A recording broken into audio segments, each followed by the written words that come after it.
পবিত্র রমজান মাস চলতেছে, রহমত, মাগফিরাত, নাজাতের মাস, সম্মানিত মাস। প্রিয় মুসলমান ভাই বোনেরা, আজকে আমি গুনাহগার এমন একটি দোয়ার কথা আপনাদেরকে বলে দেব, যে দোয়াটি অত্যন্ত গুরুত্বপূর্ণ দোয়া, নবীজি শিখানো দোয়া, যে দোয়াটি সম্পর্কে নবীজি কসম করে বলে দিয়েছেন। একবার ভেবে দেখেন এই দোয়াটি কতটা গুরুত্বপূর্ণ দোয়া হতে পারে, যে দোয়াটি সম্পর্কে স্বয়ং নবীজি কসম করে বলেছেন। সুবহানাল্লাহ। এই দোয়াটি পড়ে যা চাইবে মহান দয়ালু প্রেমময় আল্লাহ তাই কবুল করে নেবেন, তাকে ফিরিয়ে দিবেন না, তাকে নৈরাশ করবেন না। সুবহানাল্লাহ। এই দোয়া পড়ে রিজিক চাইলে রিজিক দিবেন, হায়াত চাইলে হায়াত দিবেন আল্লাহ তাআলা, সন্তান চাইলে সন্তানের প্রয়োজন হলে মহান আল্লাহ নেককার সলেহীন সন্তান দিবেন। ঋণ থেকে মুক্তি হতে চাইলে আল্লাহ ঋণ থেকে মুক্তি দিবেন ইনশাআল্লাহ। সংসারে চদিক থেকে নেয়ামত রিজিক আসতেই থাকবে, সে কল্পনা করতে পারবে না। গুনাহ মাপ চাইলে জীবনের সমস্ত গুনাহ মাপ হবে, হাতের গুনাহ, চোখের গুনাহ, সমস্ত গুনাহ মাপ হয়ে যাবে ইনশাআল্লাহ। সর্বোপরি কথা হলো, এই দোয়া পড়ে যা দোয়া করা হবে মহান আল্লাহ তার সমস্ত দোয়া কবুল করে নেবেন ইনশাআল্লাহ আজ্জাওয়াজাল্লাহ। ওই নারী পুরুষ কতই না ভাগ্যবান, যে রমজান মাসে প্রতিদিন সেহরির সময় উঠে 2 রাকাত তাহাজ্জুদ নামাজ পড়ে, এই দোয়াটি পড়ে আল্লাহর কাছে সাহায্য চাই ইনশাআল্লাহ। প্রিয় দিনদার মুসলমান ভাই বোনেরা, রমজান মাস দামি মাস, সম্মানিত মাস, রহমত, মাগফিরাত, নাজাতের মাস। আর সেহরির সময় দোয়া কবুল হয়, সেহরির সময় গুরুত্বপূর্ণ সময়, সেহরির সময় ফেরেশতারা দোয়া করে, ওই সময় দোয়া করলে দোয়া কবুল হয়, এমনটাই রহমাতুল লিল আলামিন নবীজি বলেছেন। সুবহানাল্লাহ। প্রিয় দর্শক, এই দোয়াটি পরীক্ষিত দোয়া, শক্তিশালী দোয়া, নবীজি শিখানো দোয়া, অত্যন্ত কার্যকরী দোয়া। প্রিয় দর্শক, মূল আলোচনায় যাওয়ার পূর্বে চলুন একটু প্রার্থনা করে নেই। হে মহান দয়ালু মেহেরবান আল্লাহ, আপনি আপনার রহমান রহিম নামের গুণে আমাদের সকলকে রমজানের রোজা সুস্থ শরীর রাখার তৌফিক দান করুন, আমাদেরকে কঠিন মারাত্মক রোগ থেকে হেফাজত করুন, আমাদেরকে রমজানের পবিত্র রাখার তৌফিক দান করুন, সুস্থ শরীরে 5 ওয়াক্ত নামাজ পড়ার তৌফিক দান করুন। সকলে বলি আল্লাহুম্মা আমিন। তো প্রিয় দর্শক, চলুন আমরা বিস্তারিত জেনে নেই। কোরআন ট্রিটমেন্ট 1 ইউটিউব চ্যানেল সুপ্রদিনী ভাই বোন, প্রথমে আমরা সংক্ষেপে সেহরি সম্পর্কে জেনে নেই। নবীজি সাল্লাল্লাহু আলাইহি ওয়াসাল্লাম কি সুসংবাদ দিয়েছেন, শুনলে অবাক হয়ে যাবেন ইনশাআল্লাহ, তাই মনোযোগ দিয়ে শুনুন। তারপর আমলের কথা বলে দেব শেষের দিকে। সেহরি খাওয়া সুন্নত, আমার নবীজির আদর্শ। প্রিয় দর্শক, সেহরিতে রয়েছে বরকত, সেহরিতে রয়েছে কল্যাণ। সুবহানাল্লাহ। ইহুদি খ্রিস্টানরাও রোজা পালন করত, কিন্তু তারা ভোর রাতে সেহরি গ্রহণ করত না। তাই রাসূলুল্লাহ সাল্লাল্লাহু আলাইহি ওয়াসাল্লাম ভোর রাতে সেহরি খাওয়ার বিশেষ তাগিদ দিয়েছেন হাদিসের মাধ্যমে। সেহরি খাওয়ার ফজিলত ও গুরুত্ব হলো, সেহরি পেট ভরে খাওয়া জরুরি নয়, বরং ন্যূনতম 1 ডুব পানি পান করলেও সেহরি আদায় হয়ে যাবে। পেট ভর্তি খেতে হবে এমন কোনো শর্ত নেই। প্রিয় দর্শক, হাদিসে এসেছে রাসূলুল্লাহ সাল্লাল্লাহু আলাইহি ওয়াসাল্লাম ইরশাদ করেন, তাসাহহারু ফা ইন্না ফিস সাহুরি বারাকা। সুবহানাল্লাহ বলুন। অর্থাৎ আমার নবীজি বলেন, ও আমার উম্মত, তোমরা সেহরি খাও, কেননা সেহরিতে রয়েছে বরকত। সুবহানাল্লাহ। সেহরিতে রয়েছে কল্যাণ। মুসলিম শরীফের হাদিস। যেহেতু সেহরি খাওয়া বরকতের কাজ, কল্যাণের কাজ, মঙ্গলের কাজ, উত্তম কাজ, সুতরাং ক্ষুধা লাগুক আর না লাগুক, খেতে ইচ্ছা হোক আর না হোক, 1 ডুব পানি দিয়ে হলেও সেহরি গ্রহণ করবো ইনশাআল্লাহ। এক্ষেত্রে উদরবর্তী করে খাওয়া আবশ্যক নয়। যদি কেউ শুধু পানি পান করে, শরবত পান করে বা একটি খেজুর খায়, তবে কেউ এই বরকত থেকে বঞ্চিত হবে না। এই সেহরি বরকত পেয়ে যাবে, কল্যাণ পেয়ে যাবে। সুবহানাল্লাহ। অন্য হাদিসে রাসূলুল্লাহ সাল্লাল্লাহু আলাইহি ওয়াসাল্লাম বলেছেন, সেহরি খাওয়া বরকতের কাজ। আমার নবীজি সাল্লাল্লাহু আলাইহি ওয়াসাল্লাম বলেন, সুতরাং তোমরা তা পরিত্যাগ করো না, তোমরা সেহরি ইচ্ছাকৃত ছেড়ে দিও না। সেহরি খাওয়া কি সুন্নত, আমার নবীজির আদর্শ। ইচ্ছাকৃত এই সেহরি খাওয়া ছেড়ে দিও না। আমার নবীজি বলেন, 1 ডুব পানি দিয়ে হলেও সেহরি করো, কারণ যারা সেহরি খায় আল্লাহ তাআলা তাদের উপর রহমত বর্ষণ করেন। সুবহানাল্লাহ, সুবহানাল্লাহ। আকাশ থেকে বৃষ্টি যে বর্ষিত হয়, রহমত ঠিক সেভাবে ওই বান্দার উপরে বর্ষিত হতেই থাকে। এবং ফেরেশতারা তাদের জন্য রহমতের দোয়া করেন, ফেরেশতা তাদের জন্য মাগফিরাত করেন। সুবহানাল্লাহ। মুসনাদ আহমদ শরীফের হাদিস। সেহরি খেতে উঠলে ফেরেশতারা আমাদের জন্য মাগফিরাত করবে, আমাদের জন্য দোয়া করবে। আমরা সেহরি খাবো ইনশাআল্লাহ। ইচ্ছাকৃত কখনো সেহরি পরিত্যাগ করব না। প্রিয় দর্শক, ইফতার যেমন তাড়াতাড়ি খাওয়া সওয়াবের কাজ, তেমনি সেহরি দেরিতে খাওয়া সওয়াবের কাজ। আর সুবহে সাদিক তথা ভোর রাতের শেষ সময়ে সেহরি খাওয়া মোস্তাহাব বা উত্তম। এর মানে এই নয় যে ফজরের সময় হয়ে যাওয়ার ভয় থাকে।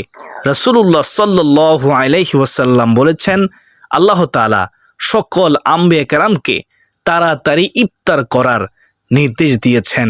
সুবহানাল্লাহ। আর সেহরি দেরি করে খাওয়ার কথা বলা হয়েছে কিতাবের মধ্যে। তাই তো সাহাবায়ে কেরাম সময় হওয়ার সাথে সাথে দেরি না করে ইফতার করতেন এবং সেহরির সময় শেষ সময়ে খাবার খেতেন। মুসান্নাফে ইবনে আবি শাইবা। সুবহানাল্লাহ। প্রিয়দিন মুসলমান ভাই বোনেরা, নবীজি সাল্লাল্লাহু আলাইহি ওয়াসাল্লাম বলেছেন, আমাদের রোজা এবং আহলে কিতাব তথা ইহুদি ও খ্রিস্টানদের রোজার মধ্যে পার্থক্য হলো আমরা সেহরি খাই, তারা সেহরি খায় না। সুবহানাল্লাহ। আল্লাহ তাআলা মুসলিম উম্মাহকে সেহরি খাওয়ার তৌফিক দান করুন। হাদিসে ঘোষিত ফজিলত, বরকত, কল্যাণ পেতে নবীজি সাল্লাল্লাহু আলাইহি ওয়াসাল্লামের অনুসরণ ও গুরুত্ব উপলব্ধি করে সেহরি খাওয়ার তৌফিক দান করুন। সকলে বলি আল্লাহুম্মা আমিন ইয়া আরহামার রাহিমিন। সুপ্রদিনী ভাই বোন, সেহরির সময় উত্তম সময়, কেননা সেহরির সময় তাহাজ্জুদ নামাজের সময়। ওই সময়ে স্বয়ং আল্লাহ তাআলা দুনিয়ার আসমানে নেমে এসে ফজর পর্যন্ত দুনিয়ার মানুষকে ডাকা থাকেন ক্ষমা করার জন্য, সাহায্য করার জন্য, রিজিক দেওয়ার জন্য, বিপদ থেকে মুক্তির জন্য। সুবহানাল্লাহ। প্রিয় দিনদার মুসলমান ভাই বোনেরা, নবীজি সাল্লাল্লাহু আলাইহি ওয়াসাল্লাম বলেন, আল্লাহ তাআলা রাতের শেষ তৃতীয়াংশে দুনিয়ার আসমানে অবতরণ করেন এবং বলেন, কে আছো দোয়া করবে এবং আমি তার দোয়া কবুল করব, কে আছো আমার কাছে তার প্রয়োজন চাইবে এবং আমি তাকে তা দান করব। সুবহানাল্লাহ। এভাবে আল্লাহ তাআলা দুনিয়াবাসীকে ডাকা থাকেন ভোর পর্যন্ত সেহরির সময়ে। রাসূলুল্লাহ সাল্লাল্লাহু আলাইহি ওয়াসাল্লাম বলেন, আল্লাহ তাআলা ডাকেন, কে আছো রিজিক প্রার্থী আমার কাছে সাহায্য চাও, আমি আল্লাহ রিজিক দেব। কে আছো অভাবী আমার কাছে সাহায্য চাও, আমি অভাব দূর করে দেব। কে আছো ঋণগ্রস্ত আমার কাছে সাহায্য চাও, আমি ঋণ থেকে তোমাকে মুক্তি দেব। কার কি প্রয়োজন আমার কাছে চাও, আমি আল্লাহ তোমাদের প্রয়োজন পূরণ করব। এভাবে ভোর পর্যন্ত ডাকে থাকেন কার কি হাজত আছে, হাজত পূরণ করার জন্য। সুবহানাল্লাহ। হযরত আবু উমামা রাদিয়াল্লাহু তাআলা আনহু থেকে বর্ণিত, নবী করিম সাল্লাল্লাহু আলাইহি ওয়াসাল্লাম বলেন, তোমরা কিয়ামুল লাইলের প্রতি যত্নবান হও, কেননা তা তোমাদের পূর্ববর্তী নেককারদের অভ্যাস এবং রবের নৈকট্য লাভের বিশেষ মাধ্যম, আর তা পাপরাশি মোচনকারী এবং গুনাহ থেকে বাধা প্রদানকারী। তিরমিজি শরীফের হাদিস 3549 নম্বর হাদিস। তাহাজ্জুদ নামাজ পড়লে গুনাহ মাফ হয়। তাহাজ্জুদ নামাজ পড়লে আল্লাহর ওলি হওয়া যায়। তাহাজ্জুদ নামাজ পড়লে গুনাহ থেকে বেঁচে থাকা যায়। তাহাজ্জুদ নামাজ পড়লে সম্মান বৃদ্ধি হয়। তাহাজ্জুদ নামাজ পড়লে আল্লাহ খুশি হয়। তাহাজ্জুদ নামাজ পড়লে দোয়া কবুল হয়, মনে আশা পূর্ণ হয়। তাহাজ্জুদ নামাজ অত্যন্ত দামি নামাজ। সুবহানাল্লাহ। সুপ্রদিনী ভাই ও বোন, এতক্ষণ পর্যন্ত যারা মনোযোগ সহকারে শুনেছেন, আমার বিশ্বাস আপনারা বুঝতে পেরেছেন। আলহামদুলিল্লাহ। তো প্রিয় দর্শক, এখন শুনুন কিভাবে এই ফজিলতপূর্ণ দোয়াটি তাহাজ্জুদ নামাজ শেষে 10 বার পড়বেন ইনশাআল্লাহ। কিভাবে তাহাজ্জুদ নামাজ পড়বেন, কিভাবে তাহাজ্জুদ নামাজের সেজদায় দোয়া করবেন, সম্পূর্ণ নিয়ম কারণ আমি গুনাহগার বলে দেব, খুব মনোযোগ সহকারে শুনুন।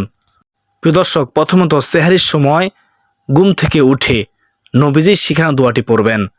রাসূলুল্লাহ সাল্লাল্লাহু আলাইহি ওয়াসাল্লাম এই দোয়াটি পড়তেন। দোয়াটি হচ্ছে বিছানায় শুয়ে শুয়ে পড়বেন অথবা বসে বসে পড়বেন জাগ্রত হওয়ার সাথে সাথেই।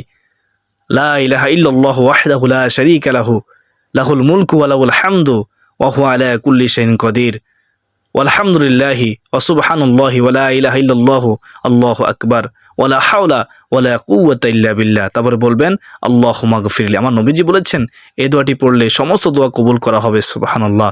তারপরে এই দোয়াটি পড়ুন, মাসনুন দোয়াটি, আলহামদুলিল্লাহিল্লাযী আহইয়ানা বা'দা মা আমাতানা ওয়া ইলাইহিন নুশুর। আমরা অনেকে দোয়াটি পারি কিন্তু পড়ি না, পড়ার চেষ্টা করবেন, নবীজির সুন্নত। প্রিয় দিনদার মুসলমান ভাই বোনেরা, তারপরে মেসওয়াক করবেন, তারপরে উত্তম ওযু করবেন, উজু করার সময় তাড়াহুড়ো করবেন না, ভালোভাবে উজু করবেন যেন প্রত্যেকটি বছর গোড়া গোড়ায় পানি পৌঁছে, অনেকে তাড়াহুড়ো করেন। তো প্রিয় দর্শক, উত্তম ফ্রি উজু করার পর তারপর তাহাজ্জুদ নামাজ পড়বেন কমপক্ষে 2 রাকাত।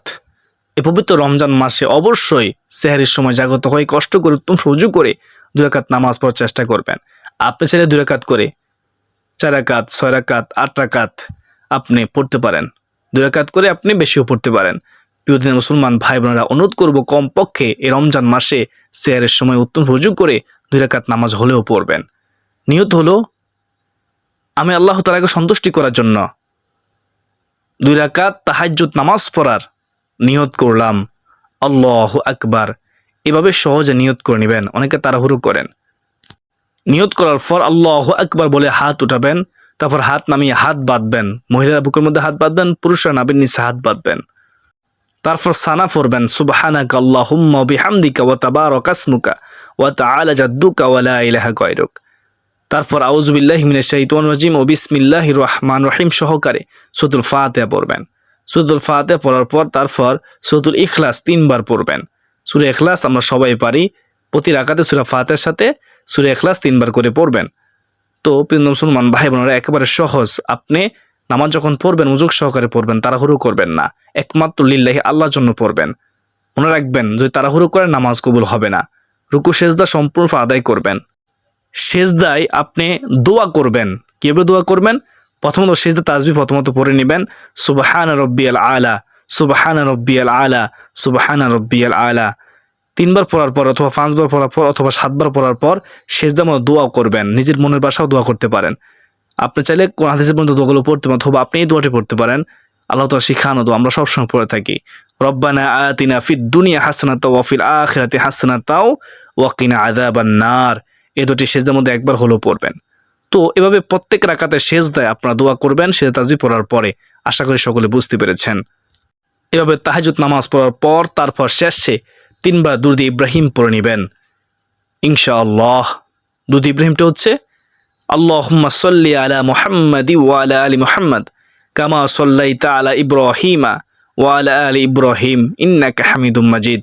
আল্লাহুম্মা বারিক আলা মুহাম্মাদি ওয়া আলা আলি মুহাম্মাদ কামা বারাকতা আলা ইব্রাহিমা ওয়া আলা আলি ইব্রাহিম ইন্নাকা হামিদুম মাজিদ। প্রিয় দর্শক, তারপর এই দোয়াটি 10 বার পড়বেন, যে দোয়াটি সম্পূর্ণ বেশি কসম করে বলেছেন। তারপর মুনাত করবেন।